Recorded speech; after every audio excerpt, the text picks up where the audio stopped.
क्या चीन की सबसे बड़ी चिंता है? ये देखिए जरा, अमेरिकी हमले के बाद ईरान का बड़ा फैसला, हॉर्मुज स्ट्रेट, जिसको आप हिंदी में जल डमरू मध्य भी कहते हैं, उसको बंद करने का प्रस्ताव ईरान की संसद में प्रस्ताव पास किया गया। ऑयल एंड गैस की सप्लाई पर बहुत असर पड़ेगा।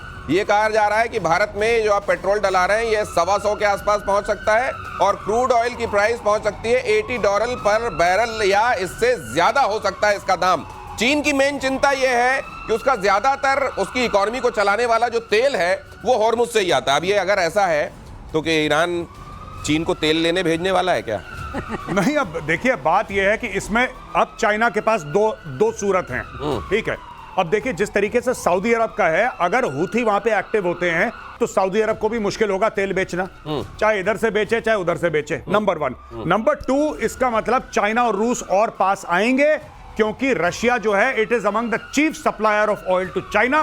फिर चाइना बोलेगा कि अपनी जो सप्लाई चेन है उसको डाइवर्सिफाई करो। और तीसरी सबसे बड़ी बात है कि इस पूरे खेल में ईरान का सिर्फ एक गेम है और ईरान का यह गेम है कि इतना रायता फैलाओ, इतनी मुसीबतें करो कि दुनिया इजराइल और यूएस के ऊपर दबाव डाले और बोले कि भाई साहब हमारी इकोनॉमी आपने तबाह कर दी, देख रहे हो क्या कर रहे हो, बंद करो, ये बंद करो। इसलिए वरना देखिए ईरान से कौन तेल खरीद रहा है आज की तारीख में? ये जो बता रहा है यमन हूती विद्रोही, देखिए ये आप जरा नक्शे में स्थिति के हिसाब से भी समझ लीजिए। ये जो जल डमरू कहते हैं, डमरू बीच में सकरा होता है, दोनों तरफ चौड़ा होता है, तो ये देख लीजिए बीच की ये सक्रिय स्थिति और ये दोनों तरफ चौड़ा। फारस और अरब सागर को फारस की खाड़ी से जोड़ने वाला ये जो स्ट्रेट है इसको आप कहते हैं हॉर्मुज जल डमरू। और यहां पर यह कहा जा रहा है कि अब अगर ईरान ये फैसला ले लेता है, ईरान ने अगर ये फैसला लिया है कि इस जगह को चोक कर लिया जाएगा, अगर मान लीजिए यमन के जो हूती हैं वो भी इसके समर्थन में आ जाते हैं और यहां बम मारने लगते हैं, धीरे धीरे ये क्राइसिस हो जाती है, तो ये मुश्किल बहुत हो जाएगी सर। ये लेकिन ये चाइना, माफ कीजिए ईरान, उसका अगर रीजन डेट्रे यही है, इसी को बेच के खाता कमाता है, मान लीजिए उसने कह दिया कि आज से मैं नहीं बेचूंगा, तो तुम्हारी इकोनॉमी चलाने के लिए पैसा कहां से आएगा? बिल्कुल सही आपने मुद्दा पकड़ा। दूसरी बात यह है कि ये जो हमारा इलाका है, जो हॉर्मुज है स्ट्रेट, इसके बाद 3 लोग अधिकार है। यूए का भी अधिकार है, उधर अधिकार इसका ओमान का भी है और ईरान का भी है। तो ऐसा नहीं है कि यहाँ से उनका सर्वस्व उनका है, उसको बंद करना उनके पार्लियामेंट ने जो बोला है, इसका मतलब यहाँ से जो होगा, जब तक तीनों में आपस में ये बंद करने का फैसला इनका जो अपना SEZ होगा वहीं तक का ले सकते हैं, वहीं तक का ले सकते हैं। स्पेशल इकोनॉमिक इनका जो पानी है जहां तक, बस वहीं तक ना। बिल्कुल सही, जो नहीं इनका जो टेरिटोरियल वाटर है वहां तक ले सकते हैं। कुछ कह रहे हैं इसमें गौरव आ रहे हैं जी। मैं ये कह रहा हूं कि ईरान ने जब पिछली बार करा था, जब ईरान इराक वॉर हुआ था, सबको सबक सिखाने के लिए इन्होंने सीधा करा। देखिए नेवी उसकी ना के बराबर है, वो मेनलैंड ईरान से बैलिस्टिक मिसाइल मारता है। अच्छा, इसका यहाँ पे कायदे से तो अपना इकोनॉमिक जोन तक बंद कर सकता है वो, कायदे से।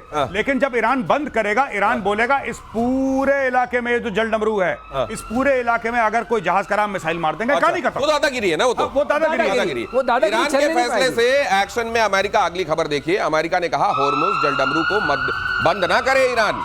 अमेरिका ने चीन से दबाव डालने के लिए कहा है। अब अमेरिका चीन से कह रहा है कि तुम उसको बोलो बंद ना करे वहां। चीन का 80% जाता है। हाँ, चीन कह रहा है मैं तो यही चाहता हूं। अब मैं कहूंगा अमेरिका का नाम लेके देखो, वो भी यही चाह रहे हैं, तो ये ठीक रहेगा कि तुम ऐसा ना करो।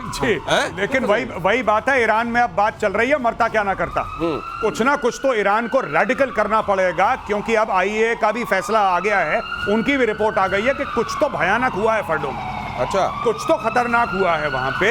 अब देखिए वो लोग एक्सेस तो दे नहीं रहे किसी को, लेकिन वहां पे कुछ गड़बड़ हुआ है। अब ये रजीम आप देखिए ना, 2-3 चीजें खमेनेई ने अपने सक्सेसर के तीनों के नाम बता दिए कि इनमें से देख लो। अपने बेटे को अलग कर दिया उसने, मुश्तबा को अलग कर दिया। तीसरी चीज है कि आपने उनके न्यूक्लियर ठिकानों पे प्रहार करा अमेरिका ने। चौथी बात है उनकी बैलिस्टिक मिसाइल, उनके ड्रोन का जो सिस्टम था, लॉन्चर थे, आपने नस्ते नाबूद कर दिया। अब ईरान करे तो क्या करे, और अगले 1 हफ्ते 10 दिन में जो इजराइल के ऊपर मिसाइल मार रहा है उसका भी टेम्परेचर धीरे धीरे कम हो जाएगा। और ये जो अभी अटैक हुआ है अमेरिकन बेसिस पे, अभी तक आपने देखा पिछले 8-10 दिनों से इनके प्रॉक्सीज अटैक नहीं कर रहे थे। लेकिन उस समय तक मान लीजिए जब तक इनको ये समझ में आता है कि अब तो हमारे लिए मुश्किल हो रहा है सर्वाइवल, तब तक अगर इन्होंने हॉर्मुज को बंद रखा तो क्या बड़ा आप एनर्जी क्राइसिस देखते हैं, खास तौर से एशिया में? शुरू हो गया है। हाँ। नहीं देखिए ऐसा है, लेकिन फिर भी हर देश के पास अपने 20-25 दिन का स्टॉक रहता है, तो ऐसा नहीं कि इमीडिएट क्राइसिस होगी। और अभी ये बंद नहीं हुआ है। मेरा आकलन ये है कि हॉर्मुज को बंद करना इनके लिए ज्यादा हानिकारक है, क्योंकि ये जो ईरान से आने वाला तेल है, एक तो ये सस्ता पड़ता था, दूसरा, इसका इंश्योरेंस वगैरह में भी उतना नहीं लगता था जितना रशिया से आने वाले में लगता था। आपने सही बात कही, इसलिए ये वाली बात बढ़ गई है। अभी क्या होगा, वहां से जितने भी आएंगे शिप्स, उसमें इंश्योरेंस ऑलरेडी बढ़ चुका है, उसकी वजह से तेल का दाम बढ़ गया है। अगली खबर भी देख लीजिए, लॉन्च पैड पर ही मिसाइल पर अटैक, इजराइल ने ईरानी मिसाइल को कैसे तबाह किया। एक बड़ा विस्फोट हुआ, मिसाइल तबाह, और जब यहाँ ये तबाही हुई है तो ये लॉन्च पैड भी बचा नहीं होगा। तो न सिर्फ मिसाइल तबाह कर दी गई, लॉन्च पैड, ये देखिए, ये ऐसे लॉन्च पैड वहां स्वाहा किए जा रहे हैं एक के बाद दूसरे। और ये लॉन्च पैड अगर खत्म होंगे तो मान लीजिए मिसाइलें बची भी रह जाती हैं तो उछालेंगे किससे फेंकेंगे, ये एक बड़ा सवाल है। ये लेकिन उधर से फिर भी मिसाइलें चलाई जा रही हैं। आज दोपहर तक लगातार ईरान ने इजराइल में अलग अलग जगहों पर मिसाइल वर्षा की है। देखिए, ईरान दिनेश कोई बहुत छोटा देश नहीं है, बड़ा देश है, 9 करोड़ लोगों की जनसंख्या है। सिविलाइजेशनली अगर आप देखते हैं तब भी अपने आप में सक्षम देश है, लेकिन 1979 के बाद से हम कहेंगे रिलीजियस फंडामेंटलिज्म में चला गया। उसकी वजह से इस देश की जो हानि हुई है, और जो इसका वो रेडिकलिज्म आया है, और इसने 3 अपने जो उस तरह के प्रॉक्सीज क्रिएट किए इजराइल को खत्म करने के लिए, वो इसकी जो विरासत बनी वही इसके लिए सबसे घातक बनी। अब बात यह है कि ये लोग, ये देखिए, एक क्षमता देखिए इजराइल की कि लॉन्च पैड पर ही मिसाइल को देख करके मार दिया। ये बहुत बड़ी क्षमता है। अगर आप ये चाहते हैं, इसका मतलब आपका सैटेलाइट ऑब्जर्वेशन कंटिन्यूअस है, आप जानते हैं कहां से लॉन्च होने वाला है। ये समझिए आप आते हैं, इसका मायना, इसका मतलब आपकी सैटेलाइट लगातार देख रही है कहां पे आपने मिसाइल तान दी। आपके पास या तो यूए की तरफ से आप कर रहे हैं निरीक्षण, इसका मतलब observation of the battlefield is total and complete.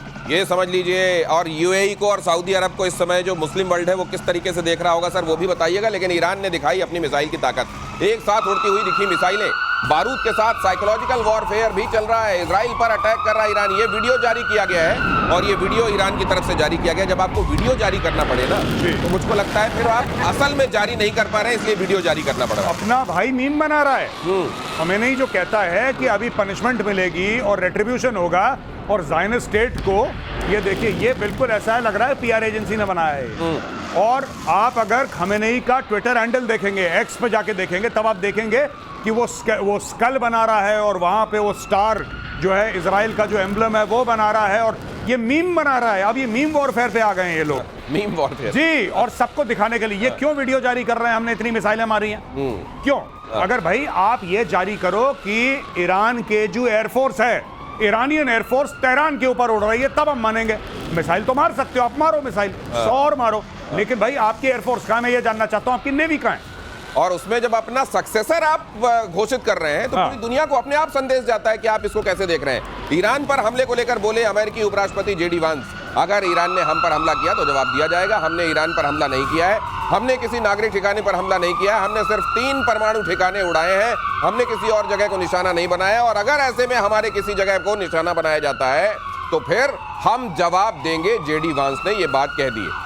यहाँ ये भी जानना बहुत जरूरी है कि ये जेडी वांस जो कह रहे हैं, बाकी नेता जो कह रहे हैं, और ट्रंप जो कह रहे हैं, ट्रंप कह रहे हैं let's make Iran great again, उसी में सब कुछ छिपा हुआ है। अमेरिकी विदेश मंत्री मार्को रूबियो का बयान, अभी ईरान के खिलाफ कोई सैन्य कार्रवाई की योजना नहीं है। नेक्स्ट ब्रेकिंग फ्लैश कीजिए, अमेरिका और अमेरिकी हितों पर हमला मंजूर नहीं, अगर अमेरिका पर हमला किया तो परिणाम गंभीर होंगे। ये अब यहां से जो ये बॉम्बर्स के बॉम्ब गिराने के बाद जो बाकी बॉम्ब मुंह से गिरते हैं वो सब गिरने शुरू हो गए, और अभी की हालत में ईरान के पास और उसके साथियों के पास कुछ दिख भी नहीं रहा है ऐसा कि वो आएंगे। साथी आएंगे नहीं, ईरान कुछ कर पाएगा नहीं। भाई साहब, पतीले के नीचे वाली जो खुरचन है ना, अब ये 1-2 दिन में, 5-10 दिन में, मतलब मैक्सिमम वीक, आप वीक 10 डेज लगा लीजिए, ये पतीले की खुरचन में आ जाएंगे ईरान के पास। तो अब ये कुछ करेंगे, हूथियों के थ्रू कुछ करेंगे, राइट।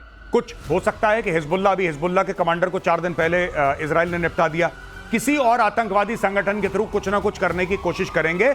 अगर कोई अमेरिकन ट्रूप्स मरते हैं बाय द वे, या नुकसान होता है, फिर अमेरिका वापस पलटवार करेगा। और मुझे लगता है इस बार अमेरिका को क्लियर हो गया कि अगर कोई भी आतंकवादी, देखिए भारत ने क्या करा, ऑपरेशन सिंदूर बोला